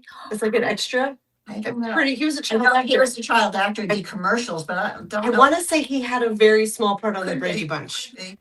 Was he Cousin Oliver? No, I wish he were Cousin Oliver, because if my cousin Larry were actually cousin Oliver. Larry. Yeah. But I do believe he had a cameo on the Brady Bunch at some point. But it's not just George Glass, it's George Glass. The way she said George Glass. George Glass. I don't have that California accent. George Glass. That's amazing. George Glass is also getting a piece of this, because the whole thing is corrupt beyond everybody. Yep. Corrupt beyond belief. And like, wait, so are you going to publish this story, Julie? Or well, I was going to, and then they pulled the rug out from under me by killing it. So there's nothing to be outraged about anymore, other than to say that. Wait, who killed it? Like, you were going to publish it for somebody? No. FIFA killed it. FIFA, They killed the deal. But I wanted they got caught. Yeah, but what I want to say, effectively, maybe I will publish it. I think you should. What I want to say is, this corrupt deal didn't get killed because the United States and Americans were outraged. It got killed because all 55 European football leagues, soccer leagues said, if you do this, we will not participate. No, not Africa. And I don't think Africa did not. Basically, who killed? Well, it was Europe first, and then CONCACAF, which is South America. South America, and Yep. then Asia jumped in, and that was enough because between CONCACAF and Europe, they didn't have enough votes to kill it. Yep. When Yep. Asia jumped in, and then two of Infantino's very close aides, effectively in his like inner sanctum, one resigned over this, and one spoke out and said, "Maybe I'll be fired for this, but this is a bullshit corrupt deal." Like, and now Infantino is facing somebody running against him in November. He was on a glide path to winning re-election. Right. And I hope he loses, and he's a terrible human being. And Trump just said that Infantino should be the next Secretary General of the United Nations. There you go. And Infantino, in the deal, had written himself a position where he was going to be the director of this entire thing with a salary of $64 million. God. So, but again, it's not us who are freaking out about this. It's the Europeans and the South America. It became like a world snowball effect. Right. What I want to ask is, the reason we're not outraged about this is because we've gotten so like accustomed to this. And that's the part that absolutely kills me is why aren't we out in the streets protesting this corruption? Like Jared Kushner's brother, and again, yes, okay, he's technically nominally Democrat. He's married to Carly Kloss, who's, you know, everybody loves Carly Kloss because she's so outspoken against Trump, or she used to be, not anymore, I don't think. And my whole thing is like, enough of this bullshit. Like, it doesn't matter that he didn't vote for Trump. He's related to Jared. He's Charlie Kushner's father. He's grifting along with the rest of them. If it weren't, his last name weren't Kushner, if his last name were Winnerman, he wouldn't be getting this deal. Right. Period. I don't know if you've heard, but Lawrence and FIFA are like this. Right. Where, you know, the outrage thing is, it's reminding me of what my fucked up Friday story was.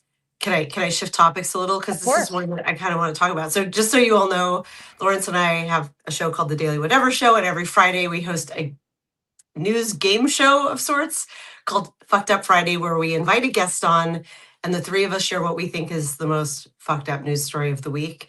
And it's usually stories that were not the top of the headlines, like things you may have missed. We do it because boiled frogs. We don't want to be boiled frogs to this administration. We want to watch the devolution and know, and also we want to laugh and like make light of news, because if we don't laugh, we will all weep.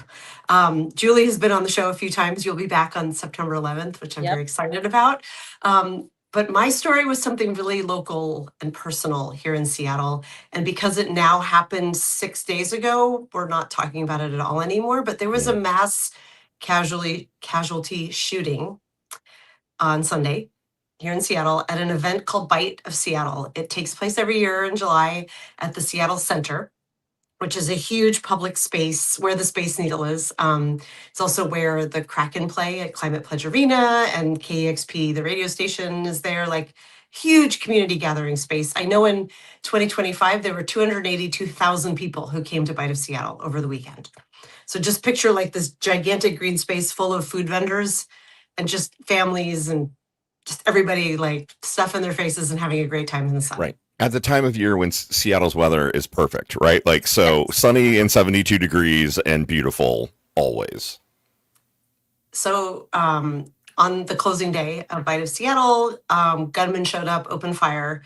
3 people were killed. A bunch were hospitalized, including a 2-year-old who is okay, who's been discharged from the hospital. And one of the women was exactly my age. This happened the day after my birthday. I'm 56. So it's a 56-year-old mom who was waiting in line to get cotton candy for her daughter. She was gunned down and killed. There's so, like, how many times can we say fuck the guns and our utter lack of gun controls here? I have heard that the shooter was 15 years old. I need to go verify that. No, I've read that as well. I can corroborate. 15 years 15. Old. Opened fire in like this just joyous, like, there's nothing to be said. There's nothing political about the Bite of Seattle. It's simply people like enjoying really good food in the sun.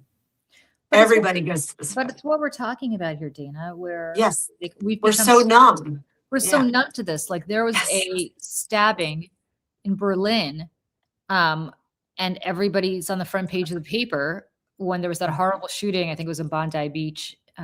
Rosie, correct me if I'm wrong, in Sydney a couple of months ago. That led, the international press. Here you have a shooting, multiple mass shootings a day. You have this horrible thing happen in the middle of Seattle at something that is just a huge tourist attraction right by the Space Needle, which if anybody knows anything about Seattle, they know the Space Needle. I don't know anything else about Seattle besides Pike Market and the Space Needle. Yep. And it's like, yeah, okay, that happened. Yeah. And then I posted about it on Substack in a note that I was like, this literally happened in what's effectively my backyard. Like my older daughter went to high school steps away from where this happened, like right there. I used to live on Lower Queen Anne for years. Like it was actually my backyard. It was the place that I went and hung out every day. Yeah. And I had some dude, because it's always some dude on Substack who was just like, well, I think I started it with like, burn all the guns. Like, and then I had some guy come in and challenge me of like, well, let's have a rational conversation about guns because, there are a lot of undocumented cases where good guys with guns stop mass shootings. But and I was like, fuck you. Yeah, fuck you, go away. And he did this. Well, obviously you're not prepared to have a rational conversation here. You're too emotional. And I was like, I ceased being rational about like gun conversations with men with poor intent on the internet when we chose to do nothing after 24 first graders were gunned down in their classroom. And we did nothing. Like, don't come at me with this. I'm not about to be rational and have a conversation with like, well, maybe there are some points of why people should. No. Nothing. And we saw, listen, good guys with guns. Look what happened down in Texas. Remember that horrible school shooting? Yep. Where there was a guy with a gun and he ran away. Right. Yeah. The guys with the guns did nothing. The guys with the guns were there and they literally did nothing in Uvalde. Nothing. And this guy had the audacity to be like, or actually it was a different guy. There were two men in the chat. Like, well, the Second Amendment is there so we can rise up against a tyrannical government. Do you want the government being the only ones with guns? And I'm like, I am waiting. TikTok guys. Yeah, I am waiting for y'all to rise up against the tyrants. That would actually be nice. Like, is ICE in your neighborhood, like just popping people off the street? Get your guns out and defend your neighbors. Like, that would be lovely. About that? Like, of course. This is so laughable to me. The government has nukes. The government has tanks. Yeah, exactly. What are you going to do? The government has, military grade grenades and weapon. Like, you think your little gun is going to prevent tyranny? You think if Donald Trump wants to you think that if Donald Trump wants to rumble the United States military down Broadway, New York City, that you with your little gun are going to be like, no, I'm going to stop this. Oh, but I'm going to get all my neighbors and friends together. We're going to rise up. Yeah. Like, you're absolutely right. Look at what the government is doing with ICE right now. Who's rising up with their guns? Nobody. Where are the good guys with their guns? That's tyranny. That is tyranny. Now, I don't advocate for it because I don't advocate for gun violence, period. But where's your notion of government? Like, we are living under a tyranny at the moment. Nobody's rising up. And if we did, we'd be arrested. That's the thing. This whole Second Amendment, in order to like prevent, the government. Unless you were a white dude, maybe. But yes. You think you're going to point a gun at a police officer because he's representing the government and you're not going to go to prison? Like, of course you are. So I don't understand this whole. They're just going to get killed, right? Yeah, or they're going to get killed. Go to prison. They're going to get shot. Yeah. Friends. So it's so absurd that, so I just had to I saw a creator online. It was Therapy Jeff. I don't know if you watch him. He is a big creator online. He's a therapist. And he was talking about that, like, this murder happened in Seattle, or these murders happened in Seattle. And he's like, but you're popping off with your hot takes about X, Y, and Z. Like, I think it was about biphobia. And he was like, why are you doing that and not talking about this thing, this tragedy that happened? And he's like, because you can't feel efficacious. That's my word, not his. But we've all sort of stopped talking about it because we're like, I don't know where to put it. There's nothing, like, we fought and nothing comes of it. And especially under this administration, nothing will come. And so it's just, even here in Seattle, like, I haven't heard anybody talking, like. And this is why when we retake the Senate, we need to kill the filibuster so that we can have effective gun reform. Yeah, like Yes. 20 years ago, like when you were here in Seattle, Lawrence, like if this had happened, let's say 25 years ago, if during Bumbershoot or the Bite of Seattle or any of the huge festivals that happen in Seattle Center all summer long, if there had been a mass casualty shooting, like the town would be in mourning. Right.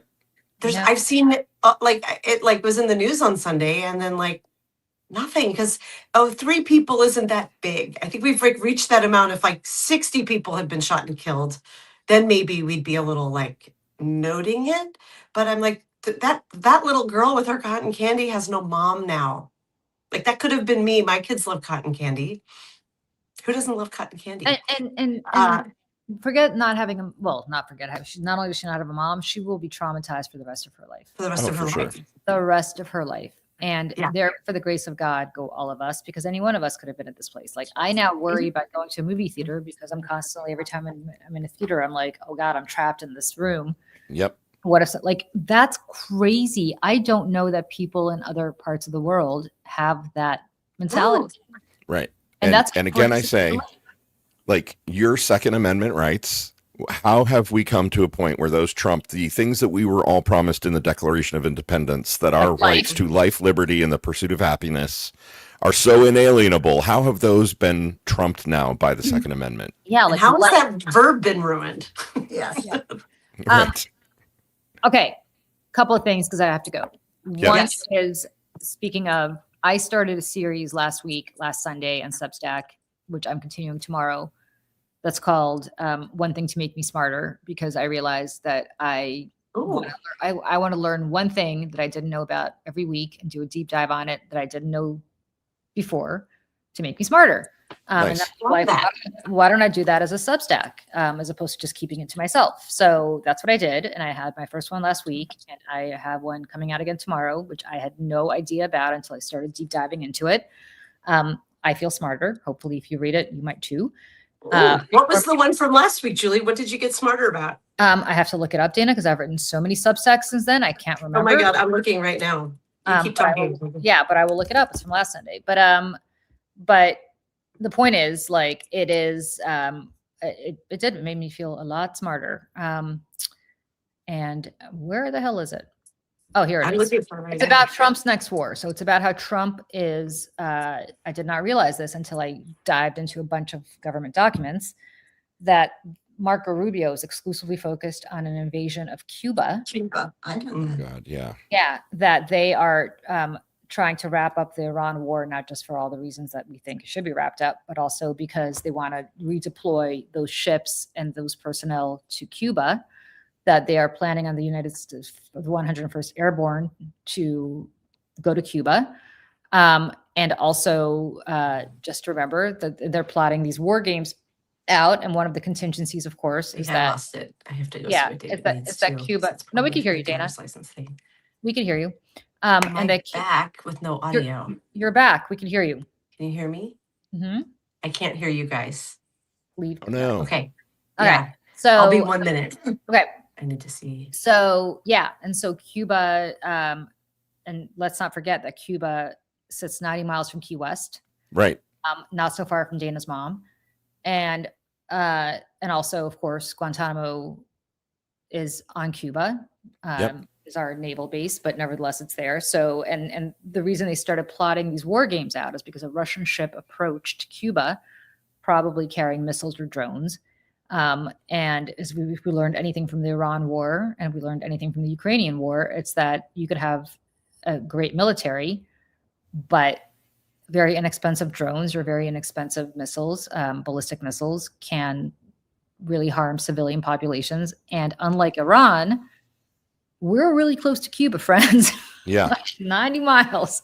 People take rafts and get Julie, there. is the plan for afterwards that what Cuba just becomes a state? Like what is the, not that they plan so far in advance that they ever have an exit strategy. I don't think there is a plan other than Marco Rubio, of course, being a Florida Cuban, has been conditioned and obsessed with taking out the Castros. They just indicted Raul Castro for something he did back in the 90s. Raul Castro is 94 years old. Like, okay, congratulations, you indicted Raul Castro. He's not even necessarily in charge of Cuba anymore. And they're starving Cuba out right now. There's a horrible blockade. People in Cuba are dying and suffering because of our blockade. Yep. Nobody's focusing on this, but nobody's focusing on the bigger problem, which is you're going to wake up one day and you're going to see a drone or a missile headed for Guantanamo at best, and Florida at worst, and that's a big problem. And I did not realize how far along they were in the planning until I looked at publicly available documents, friends. Like, that's what I mean. Nobody's putting this shit together. Like, Right. Nobody's It's all out there in the public. So that was my kind of one thing to make me smarter last week. And then this week, I don't want to give it away. My one thing to make me smarter is there's a whole new corrupt thing that Trump has going with another foreign government that is influencing our war in Iran and influencing the American Treasury in ways that I think are deeply problematic, and nobody's really connecting those dots either. So I decided to do it. So I feel smarter. I feel smarter having looked into it all week. Hopefully you feel smarter reading it. On that note, Lawrence, I have to run because I have to go meet my family for lunch, and they are texting me asking where I am. Always wonderful hanging out with you on Saturday mornings. Thank you so much for having us. Love it. And also, Lawrence, we never got to talk about the Odyssey. So can we do that for 30 seconds really quickly? And Dana's absolutely. Yeah. Before we do that, hey, Dana, let me get her in. Hi. Hi, I'm back. I have to go, but we want to talk about the Odyssey super fast. Is your mom still around? My mom is right here. I have not seen it yet, but my mom has. So. Okay, Lawrence, you loved it. Yes. I loved it. I have quibbles, of course. I do not love the sort of like Christian centric layer of like ethical layer that they added to it. But I thought it was an amazing reinterpretation of the story for sure. Okay. You hated it. I didn't hate it. Fran. Oh, okay. Good. I didn't hate it. I just didn't love it. Okay. I'm glad I saw it and I enjoyed watching it, but I didn't love it. No. I feel like Fran. I'm just telling my family where I am. Hold on. I thought it was an amusing 3 hours. I thought it was I think Matt Damon did as good a job as an Irish guy playing a Greek guy can Right. I didn't love Matt Damon in the role. That was part of it too. He was not a great cast, I don't think, but I don't think so. Yeah. I did not. I agree with you, Lawrence. There's a whole Judeo-Christian layer that was kind of on top of, added on to but okay, like every generation can have their own interpretation of the Odyssey. Sure. Again, let's be real. This wasn't a real story. This didn't really happen. Right. So it's okay. I wrote a whole Substack about this. I thought there was a massive missed opportunity at the end of the movie, and I'm not going to give away the ending because for people who haven't seen it, like Dana, but the real Odyssey ends with a couple of things. It ends with obviously Odysseus coming back and becoming king of Ithaca again. Right. And but there's a prophecy when he goes to Hades that basically says he has one, after he comes back to Ithaca and kills the suitors and so on and so forth, he has one more thing to do. He has to go basically finish one more quest to placate Poseidon, who's the cause of all of his problems, which again, this movie did not explain that the reason he was going through all this crap and it took him so long to get home is because when he killed the Cyclops, Polyphemus, and taunted him at the end, right, Polyphemus asked his father Poseidon, right, for vengeance. Yeah, and Poseidon, the king of the sea, was the one who punished Odysseus, and that was never explained here, which I thought was a really weird thing. Oh, that is weird. Yeah, I know that from watching Percy Jackson. Come on, like they said it briefly, like, but it wasn't because they didn't want to put any gods in it. Right. Other than also, Athena, because Athena was Zendaya. Yeah, but also Athena, I thought Athena's like a badass. Right. Athena's a total yes. But not here. Here, Athena was like his conscience, his therapist. Like Athena was not a conscience. Really? Yeah, it was very weird. Zendaya had like 3 words. Yeah. But what I also thought was, so anyway, in the real Odyssey, he has to finish this quest. But what's interesting about the real Odyssey is, okay, he gets everything he wants. He comes back, he gets his wife back, he gets his kid back, he gets his kingdom back.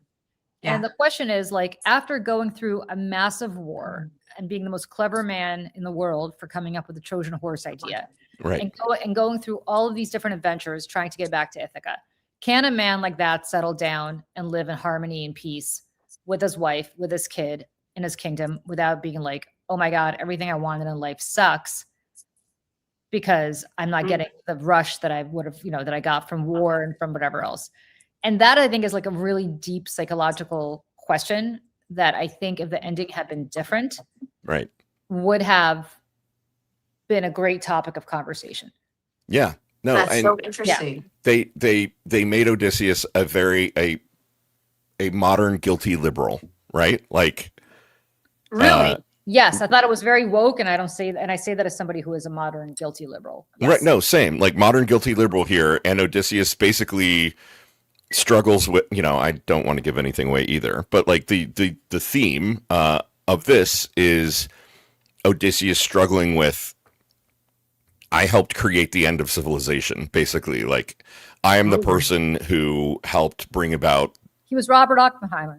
Right, yes. Yeah. Oh my God, he was Oppenheimer. Why didn't I see it until now? It's the same character in both movies, Oppenheimer and this. It's the, oh God, I am death, the destroyer of worlds. What have I done? Yep. I am Vishnu Shiva, destroyer of worlds. Yeah. Yeah. Yeah. Oh, that's so interesting. Yep. And the real Odysseus, and also the real Odysseus was a total scoundrel. It's kind of a scumbag. Like the real Odysseus was a jerk. No, right, like incredibly absolutely, believed his own hype and thought he was the cleverest person alive, and right, like in this movie, Julie, maybe you said this in your piece, but Calypso is essentially his beach therapist for 7 years. Like they don't raped him every night. Right. They don't allude to the fact that like there was a very complicated sexual relationship that occurred between them. The real Calypso was a goddess. Again, I know they decided to take the divine out of this whole thing, who drugged him during the day to make him forget, everything that happened before to keep him away from his wife. Right. And who raped him every night against his wife, because all he did during the day was sit there and cry about his wife, and she basically gave him stuff to make him forget about his wife, which is why they'll put asleep. And then had sex with him every night against his will. Yeah, like because he was passed out and unconscious. So like I don't know why that's not there. That would have been very cinematic. It would have been great. They took the sex out of this. They took the drugs out of this to some extent. They took the gods out of this. Like the real Odyssey is rated R, and this was too, but not for the right reasons. Right. Yeah. No, I thought it was a great example of filmmaking and a 3-hour movie. Normally, I'd hard pass on, but it was fantastic, and I thought very worth seeing in IMAX for the cinematic experience. Yep. But was it like a full-on, the Odyssey? It was a very modern interpretation with a Judeo-Christian ethics layer on top of it. Agreed. Okay. Our friend Michelle is in the chat who dropped in and said hello. Michelle, we love you. We miss you. Love you, Michelle. We're going to see you not tomorrow. Well, I'll see you tomorrow probably, but we'll see you next week. I got to go because I'm getting angry texts from, of course, because I'm not hopping to it the way I should be. So for my son who really, get on that, Mom. So we wish we could continue this conversation because I love my Odyssey conversation. We could have a whole separate Odyssey top. Actually, We should do that. We should do a show for people. That will motivate me to go see it. For people who've seen the Odyssey, let us know whether you want us to do a little show to deconstruct it. Yeah, I would love it. I'm in. That will make me go see the film. Fran, you're in too. Okay. Right. All right. Good to She's see only you, here a Fran. couple days. Bye, everybody. We can dial you in like this, though. You can be Okay. like your own head. Complete the fourth box. Exactly. Yeah. Bye, So everybody. wonderful to see all of you. Have a great rest of your weekend, all. Bye, everybody. Bye. See you around. Bye. Thank you. Bye.